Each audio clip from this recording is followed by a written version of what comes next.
Hello friends, national power sector నుంచి ఒక మంచి రిక్రూట్మెంట్ నోటిఫికేషన్ అయితే ఇచ్చారు. నేను చెప్పే ప్రతిదీ కూడా జెన్యూన్ జాబ్ అప్డేట్. చాలా వరకు ఫేక్ చూసుకొని ఇది కూడా ఫేక్ అనుకోకండి. వీలైతే వీడియోస్ని షేర్ చేయండి. మీకు అవసరం ఉంటే ఖచ్చితంగా అప్లికేషన్ చేసుకోండి. కొద్ది మందికైనా ఇలాంటి వీడియోస్ షేర్ చేయడం వల్ల వాళ్ళకి జాబ్ ఇన్ఫర్మేషన్ ఇచ్చిన వాళ్ళు అవుతారు. సో ఇప్పుడు నేను చెప్పే ఈ రిక్రూట్మెంట్లో కేవలం ఇంటర్మీడియట్ క్వాలిఫికేషన్తో ప్లాంట్ ఆపరేటర్ ఉద్యోగాలను అయితే రిక్రూట్ చేస్తున్నారు.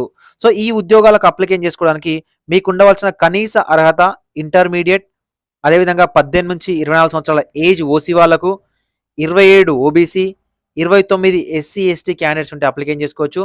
SC ST physically handicapped women candidates ఎవరైతే ఉంటారో వాళ్ళు ₹1 కూడా ఫీజు అనేది పే చేయాల్సిన అవసరం లేదు. వాళ్ళే ట్రైనింగ్ ఇచ్చి మీకు ఉద్యోగంలోకి అయితే సెలెక్ట్ చేస్తారు. 45,000 వరకు శాలరీ అనేది రావడం జరుగుతుంది. ఆన్లైన్ అప్లికేషన్ చేసుకోవడానికి